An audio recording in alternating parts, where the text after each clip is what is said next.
Hello दोस्तों, आप सभी कैसे हैं। उम्मीद करता हूँ आप सभी बहुत ही अच्छे होंगे।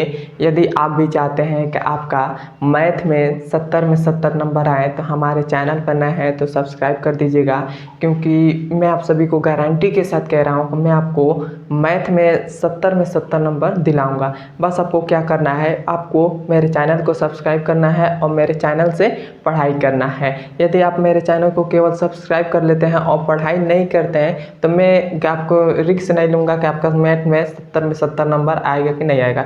लेकिन आप मेरे चैनल को सब्सक्राइब कर लेते हैं और मेरे चैनल से पढ़ाई करते हैं तो मैं आपको गारंटी के साथ कह रहा हूँ कि मैं 70 में 70 नंबर दिलाऊंगा। मैं आपको गारंटी के साथ कह रहा हूँ। अभी तो केवल हम अपना सिलेबस कंप्लीट कर रहे हैं। जब हमारा सिलेबस कंप्लीट हो जाएगा उसके बाद मैं आपको हर एक चैप्टर से वेरी वेरी इंपॉर्टेंट क्वेश्चन बताऊंगा, जो हमारे 2025 के बोर्ड एग्जाम में आने का 95% चांसेस रहेगा। वैसे मैं आपको क्वेश्चन बताऊंगा। जब हमारे पास वैसे क्वेश्चन हो जाएगा उसके बाद मैं आपको कम से कम 15 से 20 मॉडल पेपर कराऊंगा जो हमारे पिछले वर्ष में पूछे गए हैं। वैसे मैं आपको पेपर कराऊंगा मॉडल पेपर, जिससे आपकी मैथ की पूरी फुल तैयारी हो सके और आपका मैथ में कम से कम नंबर तो 65 से 70 नंबर आ जाए, मतलब 65 प्लस नंबर आ जाए। तो आइए अब हम जानते हैं कि आज की इस वीडियो में क्या पढ़ेंगे। आज की इस वीडियो में हम पढ़ेंगे क्लास 10th मैथ, जो हमारा चौथा नंबर चैप्टर है द्विघात समीकरण, उसका प्रश्नावली नंबर 4.3 का प्रश्न संख्या दूसरा और प्रश्न संख्या तीसरे को सॉल्व करेंगे आज की इस वीडियो में। तो आइए अब हम देखते हैं प्रश्न संख्या हमसे दूसरा क्या कह रहा है। प्रश्न संख्या दूसरा हमसे कह रहा है, निम्न प्रत्येक द्विघात समीकरण में k का ऐसा मान ज्ञात कीजिए कि उसके दो बराबर मूल हों। सबसे पहले तो इसमें हमें क्या कह रहा है, इसमें तो हमें कह रहा है कि k का मान ज्ञात कीजिए। k का मान ज्ञात करने के लिए कह रहा है। उसके बाद हमसे कह रहा है कि दो बराबर मूल हैं। तो दो बराबर मूल कब होते हैं, आपको मैंने कल ही बताया था कि दो बराबर मूल मतलब या दो समान मूल कब होते हैं। दो समान मूल या बराबर मूल दोनों का बात है कि ये तो मैंने आपको कल ही बताया था कि दो बराबर मूल कब होते हैं, मतलब दो समान मूल कब होते हैं, जब हमारे पास विविधकर का सूत्र क्या होता है, वो होता है बी स्क्वायर माइनस का 4ac। जब हमारे पास 0 के बराबर आ जाए तो उसका जो मूल होता है वो बराबर मूल होता है। क्या होता है, उसका जो मूल होता है वो बराबर मूल होता है। तो हमसे कह रहा है कि दो बराबर मूल है। तो बराबर मूल कब होंगे, जब हमारे पास विविधकर मतलब डी, और विविधकर का सूत्र ये होता है बी स्क्वायर माइनस का 4ac। तो जब हमारे पास विविधकर बराबर 0 के बराबर होगा तभी तो उसका मूल बराबर होंगे, तभी तो उसका मूल समान होंगे। इसके बराबर के जगह पर आपको समान भी दे दे तभी आप कंफ्यूज मत हो गया, क्योंकि दोनों का बात एक ही है। तो ये हमारे पास इसका हो गया है। तब हमें क्या करना है, इसी सूत्र पर लगाकर हमें सॉल्व करना है।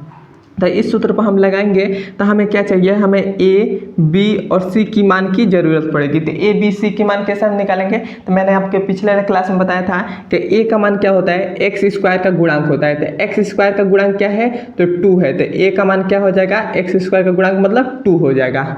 उसके बाद b का मान क्या होता है, x का गुणांक। तो x का इसमें क्या गुणांक है, तो x का गुणांक क्या है, तो k है। तो ये हो जाएगा k। उसके बाद c का मान हमने क्या बताया था, तो लास्ट में जो अचर पद रहता है वही हमारा c का मान होता है। तो ये हो गया c का मान। क्लियर है यहाँ तक। अब देखिए, अब हमारे पास a b और c का मान निकल गया। c का मान निकल गया, तब हम क्या करेंगे, अब हम मेरे पास इस सूत्र में रख देंगे। तो b का मान क्या है, तो यह है k, स्क्वायर है तो स्क्वायर हो गया। फिर से माइनस 4, a का मान क्या है, तो 2 है तो 2 हो गया। फिर से c का मान क्या है, 3 है तो 3 हो गया। इक्वल टू में क्या हो जाएगा, 0। क्लियर है यहाँ तक। अब देखिए ये हमारे पास हो जाएगा के स्क्वायर माइनस 4 दूना 8, 8 तरीका 24। तो ये हो जाएगा 24, इक्वल टू में क्या हो जाएगा, 0। अब हम इस -24 को इक्वल टू के इधर भेज दे रहे हैं। तो ये हमारे पास क्या हो जाएगा, के स्क्वायर इक्वल टू में हो जाएगा 24 हो जाएगा। कैसे 24 आया, क्योंकि इधर प्लस में माइनस में था, इक्वल टू के इधर है तो प्लस में हो गया। अब देखिए, अब हमारे पास के स्क्वायर है तो स्क्वायर को इधर भेजेंगे तो हमारे पास के बराबर क्या हो जाएगा, प्लस माइनस अंडर रूट में 24 हो जाएगा। अंडर रूट में 24 हो जाएगा। और इसको थोड़ा सा हम सॉल्व कर लें, मतलब अंडर रूट 24 को थोड़ा सा सॉल्व कर लें, मतलब अंडर रूट 24 को ऐसे दो भागों में तोड़ दें कि किसी का अंडर रूट निकलता हो। तो इसको हम ऐसे लिख सकते हैं, 3 थे 4 × 12 4 × 24, 4 छक्के 24 इस प्रकार हो सकता है। तो ये हमारे पास क्या हो जाएगा, ये हो जाएगा k equal two plus minus, इसको हम ऐसे लिख सकते हैं 4 गुणे 6, 4 गुणे 6 लिख सकते हैं। तो इसका क्या हो जाएगा, ये हमारे पास हो जाएगा इक्वल टू में प्लस माइनस 2, क्योंकि 4 हमारे पास 2 मतलब 4 का स्क्वायर 2 होता है, तो 2 हो गया। और ये हमारे पास अंडर रूट में क्या है 6 है, तो 6 हो गया, ये हो गया। तब हम इसको किस प्रकार लिख सकते हैं, तो इसको हम ऐसे लिख सकते हैं, एक बार हम लिख देंगे 2 अंडर रूट में 6, और एक बार हम लिख सकते हैं 2 इक्वल टू माइनस का 2 और अंडर रूट में 6, अंडर रूट में 6 लिख दिया। देखिए यहाँ पर आपको यहाँ तक तो आपको समझ में आया होगा, यहाँ से आपको थोड़ा सी प्रॉब्लम आ रही होगी, तो मैं आपको देखिए मैं एकदम बेसिक से समझाता हूँ। देखिए आपको क्या करना है, हमने तो यहाँ से के का मान मतलब स्क्वायर को इधर भेजा तो प्लस माइनस और अंडर रूट लग जाता है, तो प्लस माइनस अंडर रूट लग गया। अब हमने क्या किया, इस 24 को हम 2 भागों में ऐसे तोड़ दिए कि किसी का एक अंडर रूट से वो बाहर निकल जाए। तो 4 छक्के 24 होता है, 4 छक्के 24 होता है। तो इसको इस प्रकार लिखें या इस प्रकार लिखें, दोनों का बात एक ही है। तो हमने इस प्रकार लिख दिया। अब हमारे पास अंडर रूट 4 का मतलब स्क्वायर होता है, तो इसमें हमारे पास 2 हो गया, 2 वर्गमूल होता है तो 2 निकल गया। अब यहाँ पास प्लस माइनस था तो प्लस माइनस लिख दिया, 4 हमारे पास निकल गया तो 2 हो गया, और अंडर रूट में 6 था, अंडर रूट में 6 हो गया। अब हमारे पास ये के का मान क्या है, प्लस माइनस 2 अंडर रूट में 6 आ गया, ये हमारे पास आ गया। तब हम इसको एक बार प्लस में लिख देंगे, क्योंकि इसका प्लस माइनस है तो इसका 2 मान निकलेगा, तो 2 मान हमने तो एक बार प्लस में लिख दिया आए और एक बार हमने माइनस में लिख दिया। प्लस में लिख दिया तो 2 अंडर रूट में 6 और माइनस में लिख दिया तो माइनस का 2 अंडर रूट में 6, और यही हमारा दोनों का आंसर हो जाएगा। क्लियर है तक? अब हमने तो इसको सॉल्व कर लिया, अब हम इसको सॉल्व करते हैं। तो ये थोड़ा सा सवाल डिफिकल्ट है, डिफिकल्ट मतलब ये द्विघात समीकरण के रूप में नहीं है, तो हम इसे द्विघात समीकरण के रूप में बनाएंगे। तो कैसे हम बनाएंगे, तो पहले तो हम इस के एक्स का इसमें गुणा कर देंगे। तो पहले हम के एक्स का एक्स में गुणा करेंगे, तो ये हमारे पास क्या आ जाएगा, ये हमारे पास आ जाएगा के एक्स स्क्वायर हो जाएगा, के एक्स स्क्वायर हो जाएगा। फिर से के एक्स का 2 में गुणा करेंगे, तो ये हमारे पास हो जाएगा के एक्स और 2 हो जाएगा। सॉरी, इसको इस प्रकार लिख सकते हैं, इसको हम लिखेंगे 2kx और प्लस इसके आगे किस चीज़ का साइन है, प्लस का है, इसके आगे माइनस का है। तो जब प्लस माइनस गुणा करेगा तो ये हो जाता है माइनस, माइनस हो जाएगा। और के एक्स का 2 में गुणा करेंगे तो 2kx हो जाएगा। क्लियर है तक? अब देखिए प्लस में 6 है तो 6 हो गया, इक्वल टू में 0 हो गया, 0 हो गया। अब हमारे पास इसमें मूल जो है बराबर कह रहा है कि इसका जो मूल है, 2 मूल है वो बराबर है, तो क्या हो जाएगा, विभेदकर का मान मतलब 0, मतलब जो हमारे पास विभेदकर होगा वो 0 के बराबर हो जाएगा। तो वो क्या हो जाएगा, बी स्क्वायर माइनस का 4ac इक्वल टू क्या हो जाएगा 0। अब हमें ए बी और सी का मान निकालना पड़ेगा, तो यहाँ से हम ए बी सी का मान निकाल लेते हैं। तो ए का मान क्या होता है, एक्स स्क्वायर का गुणांक, तो एक्स स्क्वायर ये है, इसका गुणांक क्या है, तो के है, तो के हो गया। b का मान क्या होता है, x का गुणांक, तो x का गुणांक क्या है, तो 2k है, तो ये हो गया 2k। और c का मान क्या होता है, लास्ट में जो अचर पद रहता है तो अचर पद हो गया, ये हो गया। अब हमारे पास a b और c का मान निकल गया, तो अब हम इस सूत्र में रख देंगे। तो b का मान हमारे पास क्या है, तो 2k है, तो 2k और इस पर स्क्वायर है तो स्क्वायर हो गया, माइनस है तो माइनस, 4 है तो 4 हो गया। a का मान क्या है, तो k है, तो ये हो गया के।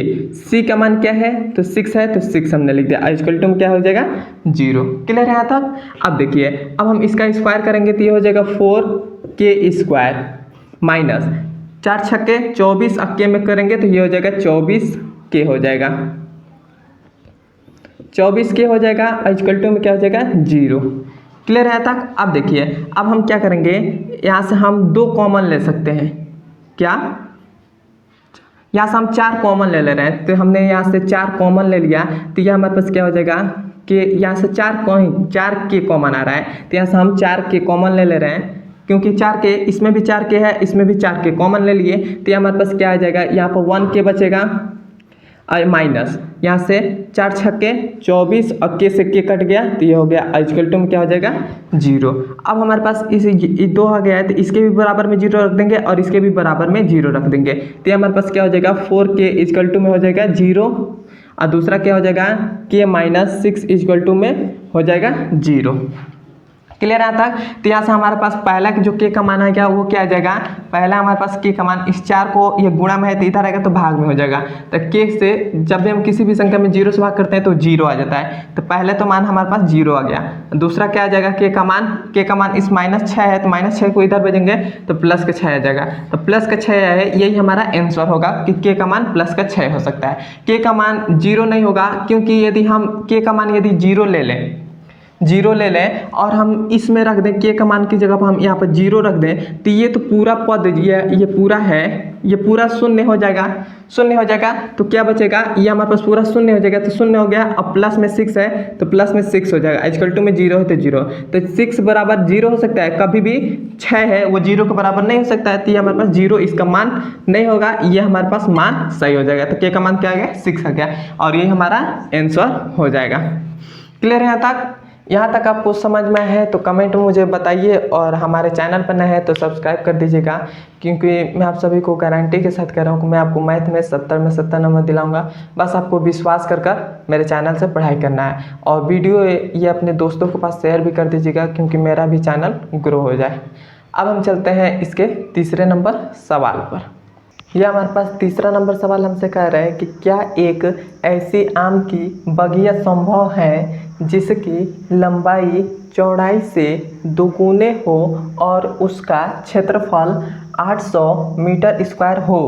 यदि है तो उसकी लंबाई और चौड़ाई ज्ञात कीजिए। मतलब हमसे इस क्वेश्चन में कह रहा है कि एक ऐसी आम की बगिया संभव है जिसकी लंबाई चौड़ाई से दोगुने है और उसका क्षेत्रफल 800 मीटर स्क्वायर हो। यदि ऐसा है तो उसकी लंबाई और चौड़ाई ज्ञात कीजिए। तो सबसे पहले हमें इसमें क्वेश्चन में क्या कह रहा है कि एक ऐसी आम की बगिया संभव है। तो हम इस एक ऐसे आम की बगिया बना ले रहे हैं। जैसे यह आम की एक मान लेते हैं कि यह बगिया है,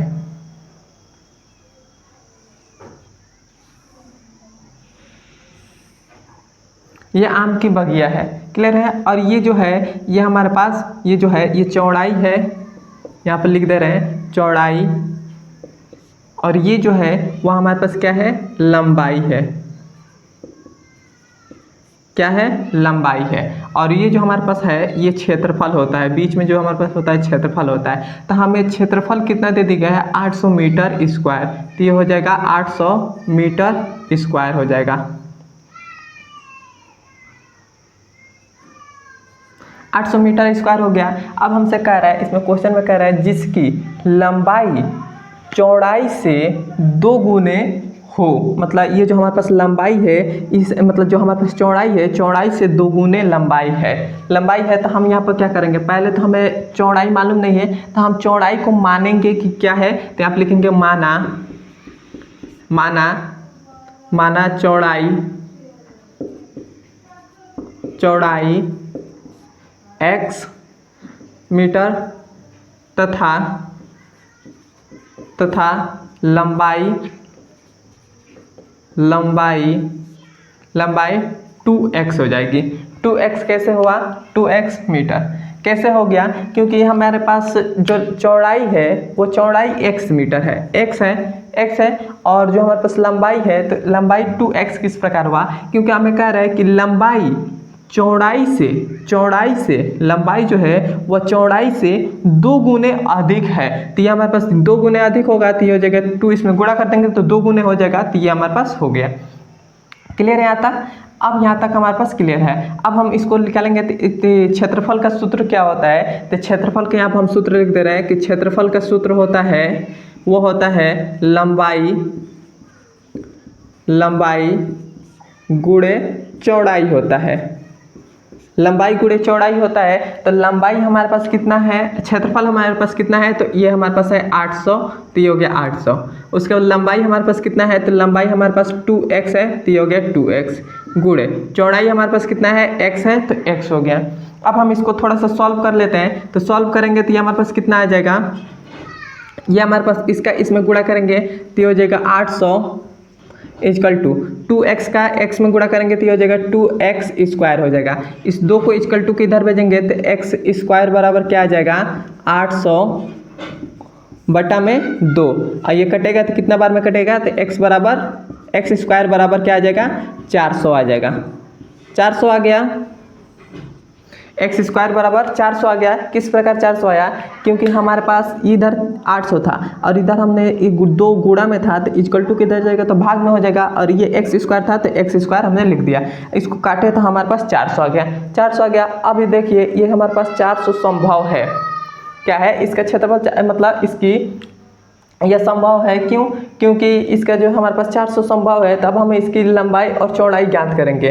लंबाई चौड़ाई इसका संभव क्यों है, क्योंकि इसका जो x का मान आया है वो धनात्मक आया है, धनात्मक आया। और जब हमारे पास x का मान धनात्मक आता है, मतलब जब हमारे पास विभेदकर को d से प्रदर्शित करते हैं, तो जब हमारे पास विभेदकर है वो 0 से बड़ा आ जाता है, 0 से बड़ा मतलब धनात्मक संख्या आ जाता है, तो उसका जो मतलब उसका जो मूल होता है वो दो वास्तविक मूल्य निकलता है, तो इसका बड़ा आ गया है तो इसका संभव है, तब हम इसकी लंबाई और चौड़ाई ज्ञात करेंगे। तो यहाँ से बहुत ही आसान तरीके से हम इसकी लंबाई और चौड़ाई ज्ञात कर सकते हैं। कैसे, स्क्वायर को हम इधर भेज दे रहे हैं, तो यह हो जाएगा x बराबर प्लस माइनस, और ये अंडर रूट में हो जाएगा 400, अंडर रूट में हो जाएगा 400 हो जाएगा। तो यहाँ से हमारे पास क्या निकलेगा, यह हो जाएगा x इक्वल टू, ये हमारे पास हो जाएगा, इस 400 को बाहर निकालेंगे तो ये हमारे पास डबल जीरो है तो एक जीरो हो जाएगा, और ये हमारे पास 4 है तो ये हो जाएगा 2, सॉरी इस अंडर रूट को मिटा दें। ये हमारे पास डबल जीरो है तो एक जीरो बाहर निकल जाएगा, 4 है तो इसका हो जाएगा 2 हो जाएगा। तो हमारे पास x का मान कितना आया, प्लस माइनस 20 आ गया। तो हम यहाँ से लेंगे x बराबर क्या आ जाएगा, एक तो बार तो 20 आएगा और एक बार क्या आ जाएगा माइनस का 20 आ जाएगा। तो ये हमारे पास दो आंसर आए, मतलब जो हमारे पास x का मान 2 आया, तो x का मान इसमें से 2 आया है, तो हम एक x का मान लेंगे और एक x का मान नहीं लेंगे, क्योंकि ये जो हमारे पास माइनस वाला है ना, ये जो माइनस वाला है इसको नहीं लेंगे, क्योंकि हमारे पास जो चौड़ाई होगा, चौड़ाई हमने x माना है, तो चौड़ाई जो होगा वो कभी माइनस में नहीं होगा, तो ये तो हमारे पास नहीं होगा। लेकिन ये जो प्लस वाला रहता है ये हमारे पास होता है। तो x का मान हमारे पास 20 आ गया, तो x का मान हमने क्या माना था, चौड़ाई हमारे पास कितना आ गया 20 आ गया, चौड़ाई हमारे पास 20 आ गया। तो हमारे पास लंबाई कितना हो जाएगा, तो ये हो जाएगा 2 गुणे x का मान कितना है 20 है, तो 20 हो गया, तो कितना हो जाएगा 40 हो जाएगा। तो लंबाई भी हमारे पास कितना आ गया 40 आ गया। क्लियर है यहाँ तक आपको समझ में आए तो एक बार मुझे कमेंट में बता दीजिए, और वीडियो को लाइक भी कर दीजिएगा, और वीडियो को अपने दोस्तों के पास शेयर भी कर दीजिएगा। और वीडियो आपको कैसा लगा है कमेंट में ज़रूर बताइएगा, और अपने दोस्तों के पास शेयर भी कर दीजिएगा, क्योंकि मेरा भी चैनल ग्रो हो जाए, और आप सभी लोग मुझे फुल सपोर्ट करिए कि मेरा भी चैनल ग्रो हो जाए।